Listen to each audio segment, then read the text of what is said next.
How to factory reset your iPhone. Hello everyone and welcome back to our channel. In today's video, I'll walk you through how to factory reset your iPhone. This is a quick way to return your device to its original settings, perfect for troubleshooting or preparing to sell or give it away. Just remember, a factory reset erases everything on your iPhone, so make sure to back up any important data first. Alright, so let's get started. First, head to your settings app. Scroll down to General and tap on it.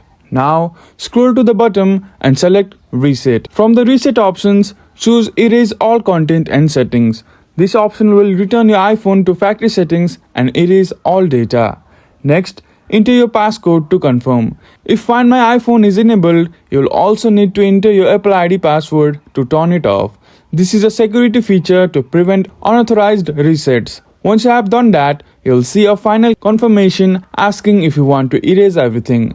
Tap Erase iPhone one last time and the reset process will begin. This might take a few minutes depending on your device. And that's it. Your iPhone is now back to factory settings just like new. If this video helped you, don't forget to like, subscribe and hit the bell icon for more tips and tricks. Thank you for watching and we will see you again in the next video.